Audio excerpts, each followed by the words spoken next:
स्वागत है दोस्तों आप सभी का अपने YouTube चैनल पे। और आज मैं लेकर के आया हूँ एयरफोर्स प्रीवियस ईयर्स के क्वेश्चंस, जिसमें मैं न केवल आपको क्वेश्चन सॉल्व कराऊंगा बल्कि ये भी बताऊंगा कि आपको कैसे कम टाइम में क्वेश्चंस को करने हैं। तो आप इस मेथड को अगर यदि आप अपने पेपर में याद रखते हैं तो ये क्वेश्चंस बहुत ही जल्दी हो जाएंगे।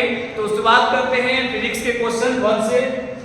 जैसे क्वेश्चन आया निम्नलिखित में से किसमें दाब के समान आयाम है। दाब के समान आयाम है। तो इस क्वेश्चन को अगर आप देखोगे तो आप दाब का जो फॉर्मूला जानते हो, दाब का जो फॉर्मूला होता है वो होता है बल बटा क्षेत्रफल।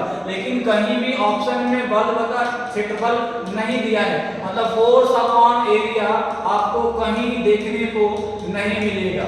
इस केस में आपको क्या करना है, डायमेंशन मेथड का यूज करना है। और क्या होता है डायमेंशन मेथड, इसका मतलब फोर्स का डायमेंशन होता है m(t)-2 और एरिया का डायमेंशन होता है l²।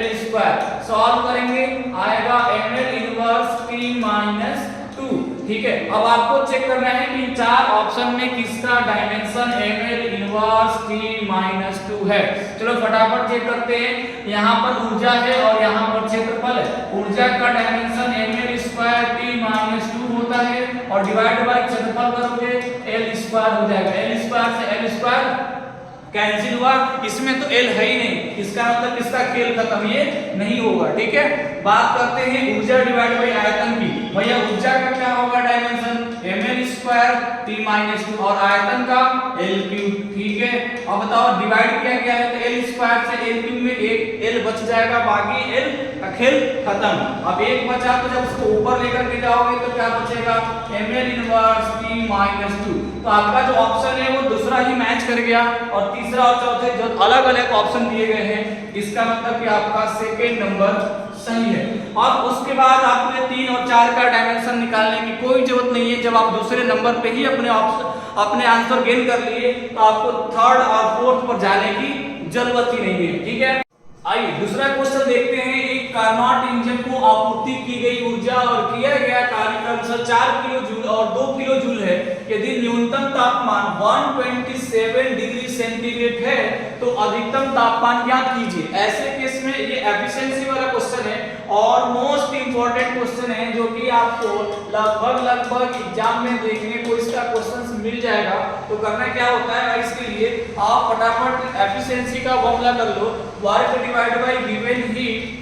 तो ये होता है का किया गया कार्य डिवाइड बाय दिया गया उष्मा। और यहाँ पे हम इसको जब सॉल्व करेंगे तो आएगा Q1 - Q2 और डिवाइड बाय Q1। ठीक है, अब यहाँ जब इसको आगे सॉल्व करेंगे तो हो जाएगा T1 - T2 डिवाइड। आपको ये याद होना चाहिए क्योंकि आप उस समय एग्जाम दे रहे होते हो तो आपको ये कई बार क्वेश्चन जो प्रैक्टिस करोगे तो बिल्कुल याद हो जाएगा। तो हम यहाँ पर लिख सकते हैं W/Q1 क्योंकि इसमें गिवन क्या है, W और Q दिया गया है। तो W/Q1 इज इक्वल टू, इसको जब सॉल्व करेंगे तो 1 - T2/Q1 होगा। ये वाला इक्वेशन आपको एकदम याद होना चाहिए। अगर ये आपको याद होगा तो आप बहुत जल्दी क्वेश्चंस कर सकते हैं। चलिए बात करते हैं। ये W दिया हुआ है 2 किलो जूल और Q दिया हुआ है 4 किलो जूल। दोनों किलो जूल में है तो डजंट मैटर, आपको जूल में चेंज करने की जरूरत नहीं है क्योंकि रेशियो है इज इक्वल टू 1। आपको इस टेम्परेचर को चेंज करना पड़ेगा किसमें, केल्विन में। किसमें चेंज करना पड़ेगा, केल्विन में। तो बताओ फटाफट 127 में कितना केल्विन होगा भाई, तो ये हो जाएगा 127 में ऐड कर देंगे, क्या ऐड करेंगे 127 + 273 ऐड करेंगे तो आ जाएगा आंसर 400 केल्विन। तो आपको यहाँ पर T2 दे रखा है कितना 400। मैक्सिमम टेम्परेचर तो पहले वाले का होगा ना, जो गिवन हीट जहां पर हीट दिया गया है वहां पे ज्यादा टेम्परेचर होगा। तो यहाँ पर आपको T1 निकालना है। ठीक है, चलिए इसको हम सॉल्व करेंगे। 1/2 होगा, इसको इधर लेकर के आते हैं तो आ जाएगा +400/T1 इज इक्वल टू। आधा कैलकुलेशन तो आपको मन में करना है क्योंकि ये एकेडमिक एग्जाम नहीं बल्कि कंपटीशन है। अब देखो जैसे ही 1 इधर जाएगा 1/2, 1 - 1/2 कितना होता है भाई 1/2। आधा कैलकुलेशन अपने मन में करो। अब बताओ T1 इक्वल कितना आ गया 800 केल्विन। अब केल्विन को किसमें चेंज करना है, सेंटीग्रेड में। तो क्या करोगे, माइनस कर दोगे 273 तो आपको आ जाएगा 10 में 3 गया 7।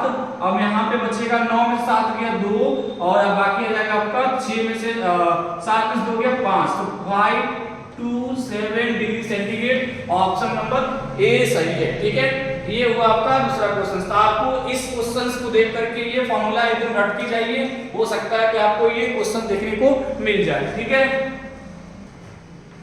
तो बात करते हैं तीसरा क्वेश्चन क्या है। तीसरा क्वेश्चन आपका ये है, समांतर प्लेटों के बीच की दूरी आधी हो जाने पर विभवांतर क्या होता है। तो कैसे फटाफट आप ये लगाओगे, तो या तो C = epsilon not A divide by D होता है, जो लोग पढ़े होंगे उनको पता होगा। अब यहाँ पे क्या रखते हैं, C = Q/V रख सकते हैं ना। तो ये आपका पोटेंशियल का फॉर्मूला आ जाएगा, यहाँ से V = हो जाएगा QD divide by epsilon not A। अब ये भी फॉर्मूला आपको याद होना चाहिए, क्योंकि आप कंपटीशन में बैठे हो। अब जैसे ही क्या बोला है कि दूरी, अब वही बात ये है कि ये तो मतलब दोगुना तीगुना तो पूछा नहीं है, कम और अधिक पूछा है। इस केस में आपको क्या करना है कि दूरी आधी कर दी है, मतलब दूरी को कम कर दिया गया है। जब दूरी कम किया जाएगा तो पोटेंशियल में क्या हो जाएगा, कम हो जाएगा। तो ऑप्शन आपको ए लगा देना है, जिसमें क्या हो जाएगा, पोटेंशियल इसका कम हो जाता है। ठीक है, तो आपका जो आंसर होगा वो क्या होगा, पोटेंशियल कम हो जाता है। रही बात कितना हो जाता है, तो फिर हम यहाँ पे रख के करते हैं, लेकिन आपको ये करने की जरूरत नहीं है। जितना पूछ रहा है उतना ही करना है बस आपको, क्योंकि आपके पास टाइम होता है कम। अच्छा, आता है विद्युत क्षेत्र और चुंबकीय क्षेत्र के बीच संबंध क्या है। चलो भाई फटाफट फोर्स का फॉर्मूला पता होगा। चुंबकीय क्षेत्र में QVB और इलेक्ट्रिक फील्ड का जो फॉर्मूला होता है Q/E होता है। दोनों को डिवाइड कर देंगे तो क्या बचेगा, दोनों को डिवाइड करेंगे तो 1 बचेगा, Q से Q कैंसिल हो गया, V डिवाइड बाय E बचा। ठीक है, अगर हम E/B करेंगे तो क्या आ जाएगा, E/B करेंगे तो V आ जाएगा, आएगा। E/B कर देंगे तो क्या आ जाएगा, V। अब E/B जब V आया तो हम कह सकते हैं कि V का मतलब होता है वेलोसिटी, और वेलोसिटी आप जानते हैं, वेलोसिटी को आप C भी लिख सकते हैं, क्या लिख सकते हैं, C भी लिख सकते हैं। ठीक है, और C क्या होता है, 1/√μ0 जो कि फेमस होता है, ये भी आपको याद होना चाहिए। और ऑप्शन देख लो कहाँ है, 1/μ0। ऑप्शन 3 देख रहे हो आप, यहाँ पर है 1/μ0। तो ये हो गया पांचवा क्वेश्चन। ठीक है, चलो भाई, पृथ्वी के केंद्र से दूरी x के साथ गुरुत्वाकर्षण G के कारण त्वरण का परिवर्तन किसके द्वारा पता चलता है। पृथ्वी के केंद्र से दूरी x के साथ गुरुत्वाकर्षण के कारण, मतलब ये जो क्वेश्चन है इसमें आपको ग्राफ पूछा हुआ है, ऑप्शन इसमें पड़ गए हैं, ग्राफ आपको बनाना होता है। तो ये ग्राफ आप कैसे बनाएंगे, ध्यान से देखो भाई। अगर आप अर्थ के अंदर जा रहे होते हो तो अर्थ के अंदर सेंटर से आपको ऊपर आना है। ठीक है, तो सेंटर से आप ऊपर आओगे तो धीरे धीरे रेडियस बढ़ेगा, रेडियस बढ़ने के साथ साथ इसका इफेक्टिव मास भी बढ़ेगा। तो इस केस में हम कह सकते हैं कि हम स्मॉल g को जानते हैं कैपिटल G m/r²।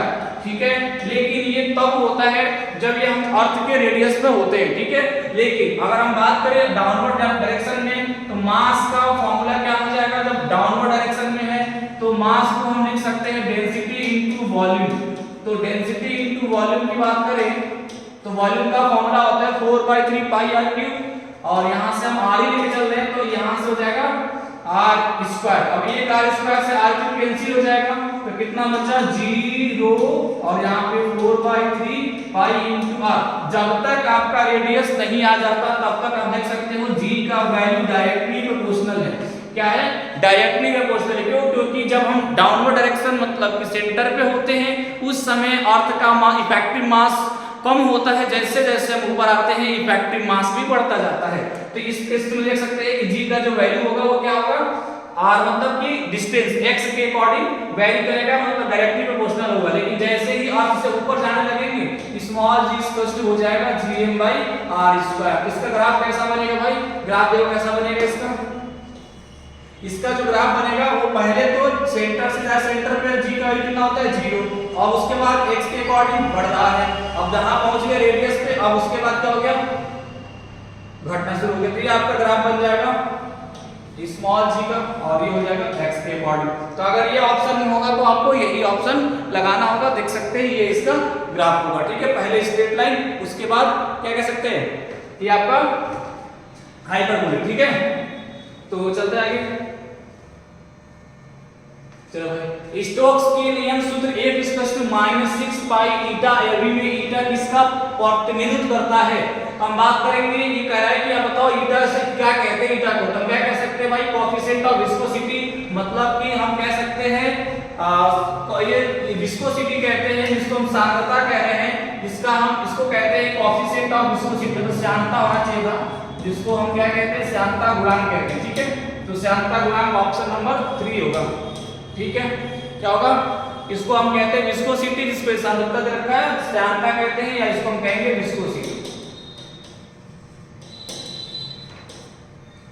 ठीक है, चलिए नेक्स्ट क्वेश्चन कह रहा है कुंडल के आत्म प्रकट 5 हेनरी है, यदि धारा 10 सेकंड में 0 एम्पीयर से 5 एम्पीयर तक बदलती है तो द्वितीय कुंडल में प्रेरित ईएमएफ क्या होगा। फटाफट फॉर्मूला लगा लेते हैं, -mdI/dt। चलो m दे रखा है कितना 5 हेनरी, अननोन यहां पर ये आत्म नहीं, जिसको हम अननोन ये कहेंगे, मात्र m कितना दे रखा है 5 और dI/dt, तो 10 सेकंड में 0 एम्पीयर से 5 एम्पीयर, तो 5 - 0 कितना होता है 5, और टाइम कितना दे रखा है 10 सेकंड में, 10 सेकंड की बात नहीं 10 माइक्रो सेकंड में देना चाहिए था, 10 माइक्रो सेकंड में। ठीक है, कभी किलो वोल्ट में कभी आएगा, जब 10 मिली सेकंड की बात करें, 10 मिली सेकंड में। ठीक है, ऑप्शन में गलत हुआ है, क्वेश्चन में गलत हुआ है, यहाँ पे मिली सेकंड होगा तभी किलो वोल्ट में आएगा, अदरवाइज वोल्ट में आता। हम कितना रख देंगे 10 के पावर -3 सेकंड, एक मिली सेकंड में कितना सेकंड 10 के पावर -3 सेकंड। ठीक है, तो ये कितना जाएगा 5 5 या 25 और 10 टू दी पावर 3, इसको हम लिख सकते हैं -25 किलो वोल्ट, जिसमें आपका ऑप्शन होगा 25 किलो वोल्ट, ऑप्शन 3। ठीक है, चलो भाई, यदि रेडियोधर्मी तत्व की अर्ध आयु 50 दिन है तो तत्व का औसत आयु कितना होगा। अगर ये बात करें इसके लिए आपको फॉर्मूला टी हाफ का फॉर्मूला याद होना चाहिए। टी हाफ का फॉर्मूला होता है 0.693 डिवाइड बाय के।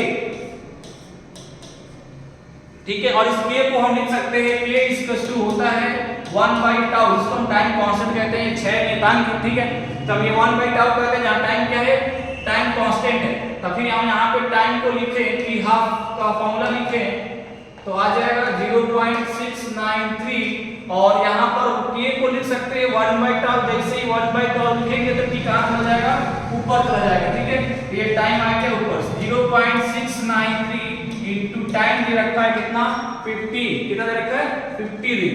ठीक है, इसको मल्टीप्लाई करते हैं तो आ जाएगा लगभग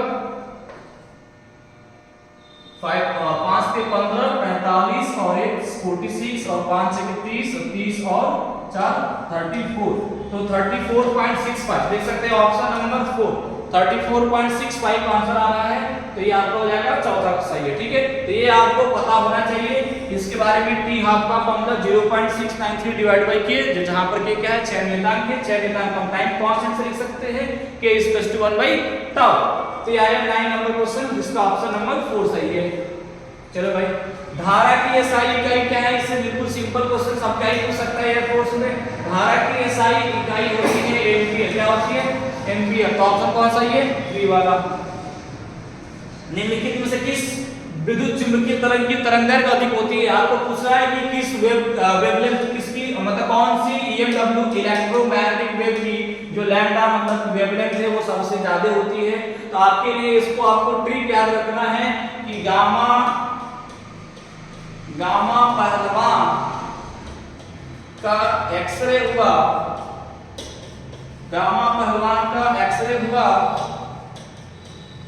जिससे पराबैंगनी दृश्य न होने की वजह से, पराबैंगनी दृश्य न होने की वजह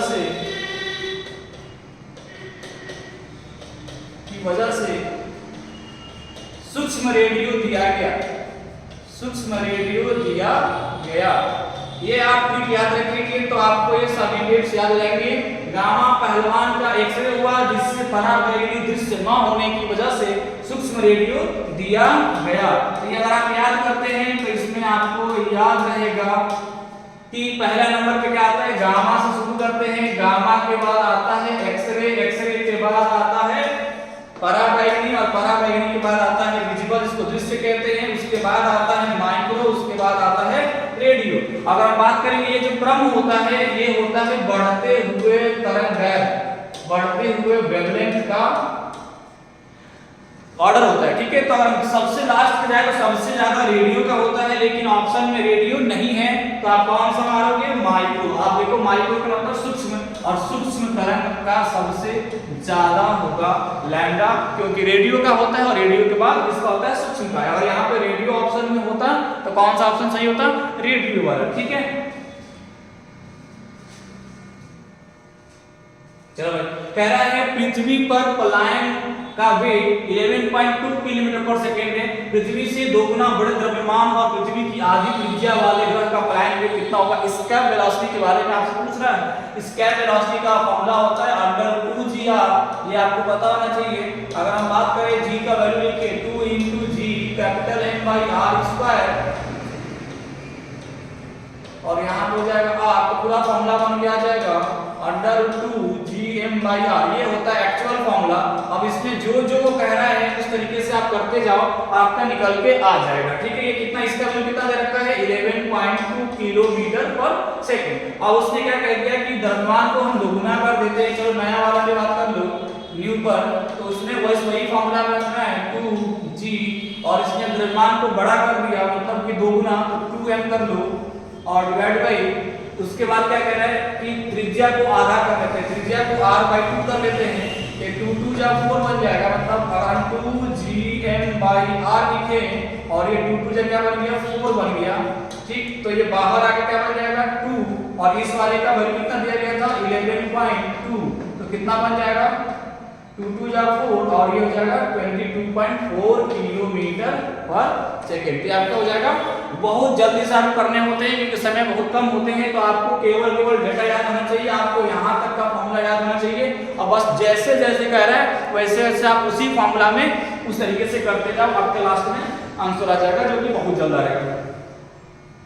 चलो भाई, विद्युत द्विध्रुव आघूर्ण की सीजीएस इकाई क्या है? ये कह रहा है electric dipole moment. Electric dipole moment का आपको क्या पूछ रहा है? सीजीएस यूनिट पूछ रहा है। डाइपोल मोमेंट का फॉर्मूला लिखोगे तो वेक्टर p = q × 12 होता है। अगर एसआई की बात करें तो कूलम मीटर होता, लेकिन कूलम का सीजीएस क्या होता है?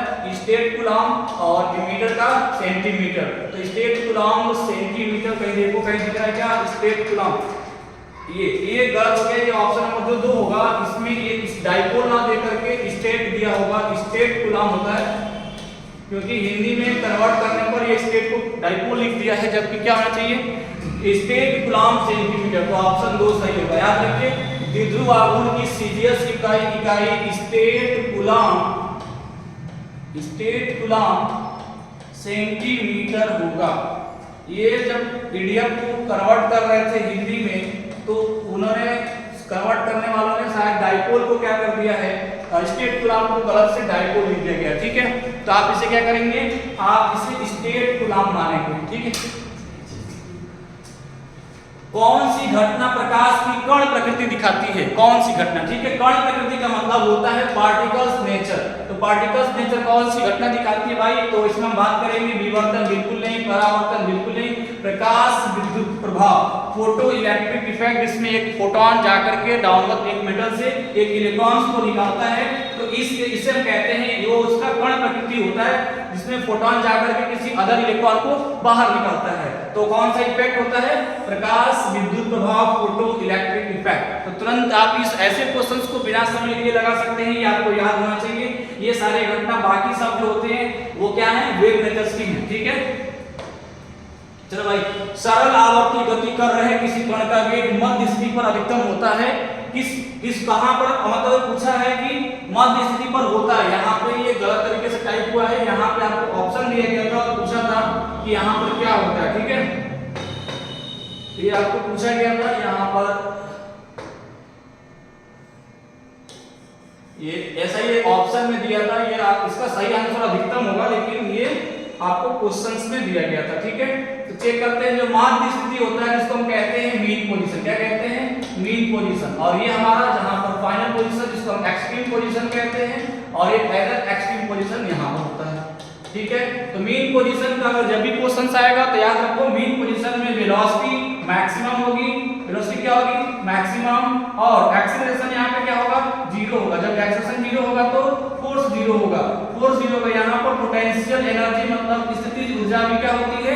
0 होती है। लेकिन काइनेटिक एनर्जी यहाँ पे क्या होगी, जब वेलोसिटी मैक्सिमम है तो काइनेटिक एनर्जी भी मैक्सिमम। तो अगर इतना क्वेश्चन से भी आपके एग्जाम में पूछता है कि मीन पोजीशन पे क्या क्या होता है, तो आप ए को 0 मार सकते हो, एफ को 0 मार सकते हो, पोटेंशियल एनर्जी 0 लगा सकते हो, काइनेटिक एनर्जी मैक्सिमम लगा सकते हो और वेलोसिटी आपका मैक्सिमम। तो कह रहे हैं कण का वेग पूछा है, तो कण का वेग क्या हो जाएगा, अधिकतम। तो ये ऑप्शन फर्स्ट क्या है, सही है। ठीक है, चलो भाई, निम्नलिखित में से कौन सा संबंध गलत है, जहां पर कि जो तरंग संख्या जिसको हम वेव नंबर कहते हैं, लैम्डा आपका वेवलेंथ दिया गया है, टी समय दिया गया है जिसको टाइम पीरियड कहते हैं, और ओमेगा क्या दिया गया है, एंगुलर वेलोसिटी दिया गया है, और v क्या है, तरंग की वेलोसिटी है। चलो बात करते हैं वेव नंबर का फॉर्मूला। आप यहां से याद रखोगे k 2 पाई बाई लैम्डा होता है। इसका मतलब पहला ऑप्शन में ये जो कह रहा है गलत है, नहीं, ये गलत नहीं है, ये ऑप्शन सही है। ये मतलब ये रिलेशन सही है, लेकिन ऑप्शन गलत माना जाएगा। अब बात करते हैं ओमेगा 2 पाई बाई टी, बिल्कुल सही होता है, ओमेगा 2 पाई बाई टी होता ही है। ठीक है, अब ओमेगा v into k, अब इसको चेक करते हैं भाई, ओमेगा v into k होता है कि नहीं होता है। ठीक है, चलो ओमेगा की बात करेंगे तो ओमेगा होता है 2 पाई f होता है, या 2 पाई बाई t कर लो। ठीक है, 2 पाई बाई t, और इक्वल टू हो गया v into k। चलो ठीक है, अब v को इधर लेकर के आते हैं तो 2 पाई v into t हो जाएगा इज इक्वल टू k। अब बताओ ये स्पीड है और ये टाइम है, ये क्या है, ये स्पीड है और ये क्या है, टाइम। स्पीड इनटू टाइम क्या होता है, डिस्टेंस, और डिस्टेंस को क्या कहते हैं, वेवलेंथ। 2 पाई बाई लैम्डा, जो कि पहला ऑप्शन है। इसका मतलब सब तीसरा वाला भी सही है, इसका चौथा पक्का होगा कि ये गलत है। तो आप कौन सा लगाओगे, चौथा लगा दोगे, 2 पाई इनटू लैम्डा। इस तरीके से 16 नंबर का चौथा ऑप्शन क्या है, सही है, क्योंकि ये संबंध होता ही नहीं है। ठीक है, 17 में से कौन सा समान आयाम वाली भौतिक मात्राएं नहीं है, तनाव और यंग मॉडुलस। यंग मॉडुलस का फॉर्मूला होता है प्रतिबल, ये तनाव ना लेकर के यहाँ पर प्रतिबल होगा, ये गलत तरीके से टाइप हुआ है, प्रतिबल होगा यहाँ पे प्रतिबल और यंग गुणांक। तो y होता है प्रतिबल, इसको स्ट्रेस कहते हैं, स्ट्रेस और डिवाइड बाय विकृति। और आप जानते हो विकृति का कोई डायमेंशन नहीं होता, इसका मतलब y और विकृति दोनों का सेम डायमेंशन होगा। ठीक है, तो ये ऑप्शन गलत माना जाएगा, क्योंकि पूछा है कि कौन सी भौतिक मात्राएं समान नहीं है, तो इनका क्या है, समान मात्रा होती है। और गति और म्यू नॉट एप्सिलॉन नॉट, अभी इस प्रीवियस वीडियो में प्रीवियस क्वेश्चन में पढ़े हैं कि गति और इसका दोनों का क्या होता है, वैल्यू समान होती है, मतलब इसका भी डायमेंशन समान आएगा, मतलब ये भी ऑप्शन गलत है। टॉर्क और काम, वर्क का फॉर्मूला क्या होता है, फोर्स इनटू डिस्प्लेसमेंट, और टॉर्क का फॉर्मूला क्या होता है, फोर्स इनटू डिस्प्लेसमेंट। ठीक है, तो डिस्प्लेसमेंट दोनों का सेम होता है, इसका मतलब ये भी गलत है। ठीक है, क्योंकि संबंध क्या है, ये सही संबंध है, हमें गलत संबंध बताना है।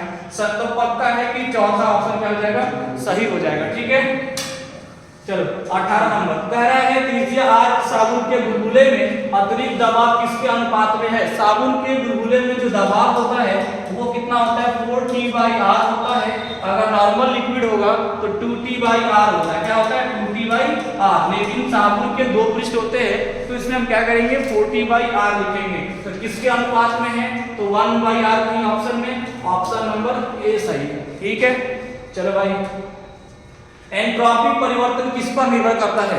एंट्रोपी का मतलब ताप के अंतरण पे, द्रव्यमान के अंतरण पे, तापमान में बदलाव के उष्मागतिकी अवस्था में। देखो एंट्रोपी का मतलब होता है डिसऑर्डर ऑफ पार्टिकल्स। डिसऑर्डर मतलब कि उस पार्टिकल्स कणों में क्या आ जाए, अव्यवस्था आ जाए। तो कणों में अव्यवस्था कब आ सकता है, जब उनका तापमान बढ़ाया जाए, टेम्परेचर बढ़ाया जाए। तो ऑप्शन कौन सा सही होगा, ऑप्शन 3, तापमान में बदलाव से। चलो आप 20, उष्मागतिकी के दूसरे नियम का कथन क्या है। सेकंड स्टेटमेंट आपसे पूछ रहा है उष्मागतिकी का। ठीक है, पहला एक जीरोथ लॉ होता है जिसमें क्या होगा, आप किसी भी ऑब्जेक्ट को रखोगे तो सभी लोग किसमें आ जाएंगे, इक्विलिब्रियम में आ जाएंगे। ठीक है, अगर मैं बात करूंगा फर्स्ट लॉ की, तो फर्स्ट लॉ कहलाता है एनर्जी कंजर्वेशन का। एनर्जी कंजर्वेशन का मतलब क्या होता है, अगर आप किसी ऑब्जेक्ट को आप हिट दोगे तो क्या करेगा, कार्य करेगा। इसका मतलब कौन सा काम है, एनर्जी कंजर्वेशन की। लेकिन बात करते हैं इसका, देखो किसी प्रणाली की ऊर्जा संरक्षित रहती है, ये तो फर्स्ट लॉ है। सभी सहज प्रक्रियाओं के परिणाम स्वरूप एक प्रणाली की कुल एंट्रोपी में कमी आती है, ये दूसरा ऑप्शन पूछ रहा है। तीसरा कह रहा है सभी सहज प्रक्रियाओं की परिणाम स्वरूप एक प्रणाली की कुल एंट्रोपी में वृद्धि होती है। ऊष्मागतिकी का कोई दूसरा नियम नहीं है, ये तो बिल्कुल गलत हो गया। बिल्कुल second law of thermodynamics exist करता है और उनका ये कहना है कि अगर आप कोई सा भी प्रक्रिया करोगे तो उसमें डिसऑर्डर बढ़ेगा, मतलब एंट्रोपी बढ़ेगी। तो कौन सा सही होगा? ऑप्शन नंबर 3 सही है। ठीक है, एक गोले को 2 मीटर लंबाई की डोरी से बांधकर 10 रेडियन प्रति सेकंड के एक नियत कोणीय वेग से घुमाया जाता है। गोले का सेंट्रीपिटल फोर्स, सेंट्रीपिटल एक्सीलरेशन मतलब आपको पूछ रहा है अभिकेंद्र त्वरण पूछ रहा है। तो याद रखो सेंट्रीपिटल एक्सीलरेशन का फॉर्मूला v²r होता है। अगर हम इसको कोणीय आवृत्ति दिया हुआ है तो v बराबर r ओमेगा रखेंगे, जिससे सेंट्रीपिटल फोर्स आ जाएगा ओमेगा² r। और ओमेगा कितना दिया है भाई? 10 रेडियन पर सेकंड। तो 10 का स्क्वायर इंटू रेडियस कितना दिया है? 2 मीटर। तो 10 का स्क्वायर 100 और 100 में 2 से गुणा करोगे 200 मीटर पर सेकंड स्क्वायर। तो ऑप्शन ये क्या है? सही है। ठीक है, पायसन रेशियो का परिभाषित किया जाता है। तो ये होता है लेटरल स्ट्रेन बटा लॉन्गिट्यूडिनल स्ट्रेन। मतलब इसको हम कहेंगे लेटरल स्ट्रेन मतलब पार्श्व विकृति और नहीं, गुणन तो नहीं होगा, अनुपात होता है। अनुप्रस्थ विकृति का नहीं, बिल्कुल नहीं। अनुप्रस्थ विकृति का और पार्श्व विकृति का विभाजन नहीं। लेटरल स्ट्रेन ऊपर होना चाहिए, मतलब ये होता है लेटरल स्ट्रेन जिसको कहते हैं पार्श्व विकृति, और ये होता है लॉन्गिट्यूडिनल स्ट्रेन जिसको कहते हैं अनुप्रस्थ विकृति। तो ऑप्शन क्या है? ए सही है। ठीक है, चलिए भाई 23। तो किसी वक्र दर्पण और गोलाकार दर्पण सूत्र लागू किया जा सकता है। कह रहा है कि किसी वक्र दर्पण पर गोलाकार दर्पण का सूत्र कब लागू किया जा सकता है? तो आप समझ लो कि एक जो प्लेन मिरर है वो भी एक स्फेरिकल मिरर की तरह बिहेव कर सकता है, बशर्ते इसका जो रेडियस या फोकल लेंथ कितना होना चाहिए? कितना होता है? इनफिनाइट होता है। मतलब एक प्लेन मिरर भी स्फेरिकल मिरर होता है जिसका रेडियस या फोकल लेंथ कितना होता है? इनफिनाइट होता है। इसमें जो दूरी अनंत होगी वो फोकस दूरी अनंत तक जाती है। हाँ, ये कह सकते हैं कि अगर फोकस दूरी किसी की अनंत हो जाए तो वही प्लेन मिरर पे क्या लगा सकते हैं? गोलाकार दर्पण का सूत्र लागू किया जा सकता है। क्यों? क्योंकि एक समतल दर्पण एक गोलीय दर्पण ही होता है, बशर्ते उसका जो रेडियस और फोकस दूरी होता है वो क्या होता है? अनंत होता है। आज 24, किसी गतिमान कण पर लगने वाले अचर बल उस पर कार्य नहीं करता। आपको कार्य दिया गया है, W0 दिया गया है और कोई कार्य नहीं होता है और उसमें कौन कैसा फोर्स लगा हुआ है? कांस्टेंट फोर्स लगा हुआ है और फिर भी कार्य नहीं हो रहा है। तो यह आवश्यक रूप से क्या संकेत देता है? तो बता दें, जब कार्य नहीं कर रहा है और फोर्स लगा हुआ है, इसका मतलब कि चेंज इन काइनेटिक एनर्जी किए गए कार्य के बराबर होता है। मतलब आपके चेंज इन काइनेटिक एनर्जी में 0 होगा, मतलब हाफ mv1 का स्क्वायर माइनस हाफ mv2 का स्क्वायर 0 होगा। आप इसमें कह सकते हो हाफ m कैंसिल हुआ, v1 का स्क्वायर इक्वल्स टू v2 का स्क्वायर, मतलब v1 बराबर होगा v2 के। मतलब इस केस में आप ये कह सकते हैं कि दोनों का वेलोसिटी क्या होगी? अपरिवर्तन, इसमें कोई परिवर्तन नहीं होगा। तो इसके वेग में परिवर्तन 0 है, कोई परिवर्तन नहीं होगा किसमें? वेग में। ये ऑप्शन नंबर बस सही है। चलो भाई, अब कह रहा है 298 केल्विन पर गैस के दिए गए द्रव्यमान का आयतन एक वायुमंडलीय दबाव पर 25 मिलीलीटर है। यदि तापमान को स्थिर रखते हुए दबाव को 1.25 वायुमंडल तक बढ़ा दिया जाए तो गैस के आयतन की गणना करें। आपको गैस के आयतन करना है तापमान को कांस्टेंट रखते हुए, तो आप कौन सा नियम लगाएंगे? बॉयल्स लॉ लगाएंगे, जिसमें क्या कहते हैं? P1 V1 P2 V2। अब बाकी क्या नहीं दिया है? गैस की आयतन मतलब कि V2 आपको पता करना है, तो V2 P1 V1 divide by P2। चलो भाई, आप तो ये केल्विन मतलब ये तो कांस्टेंट हो गया, इसका तो कहीं यूज ही नहीं है। आज हम एक वायुमंडलीय दाब P1 कितना है? 1 atm और 25 मिलीलीटर है आपका V1, तो 25 ले लो, ml लेके चलते हैं। ठीक है, क्योंकि दबाव का जो रेशियो क्वांटिटी है दोनों हो गई हैं, तो इनके कुछ भी यूनिट होगा तो वो कैंसिल आउट हो जाएगा। कितना बढ़ गया है? 1.25 हो गया है। तो यहाँ पे लिखेंगे 1.25 इंटू, अब आप ये तो निकालना है बाकी, तो सॉल्व करते हैं इसको लिख सकते हैं 25 डिवाइड बाय, अगर हम यहाँ पे 25 तो लिखेंगे तो 125 हो जाएगा। 25 5 125, 500 में आपको 5 से डिवाइड करना है, मतलब 20 ml आपका आंसर आ जाएगा। आपका कैलकुलेशन बिल्कुल फास्ट होना चाहिए, 2 या 3 स्टेप तो आपको मन में करने होंगे, तभी जाकर के आपके 25 क्वेश्चंस उतने कम 20 मिनट में हो पाएंगे। तो इसीलिए आपको ये एग्जाम में कई स्टेप आपको अपने मन में करके तब जाकर के आपके कॉपी पेन और हाथ से काम करना है, ठीक है। तो ऑप्शन कौन सही हो गया? 2। इस तरीके से 25 क्वेश्चन सॉल्व हुए और मैं आपको शुभकामना देता हूं कि आपका नंबर अच्छा आए और आप बिल्कुल जितनी बात मैं बताया हूं उसको ध्यान रखेंगे और इस क्वेश्चंस को लगाएंगे। उसके बाद इस वीडियो में कमेंट करेंगे कि सर इसके अलावा कुछ और क्वेश्चंस बना दीजिए, आप टॉपिक बता सकते हैं, उस पर आपके लिए वीडियो बनके तैयार हो जाएगा। जय हिंद दोस्तों।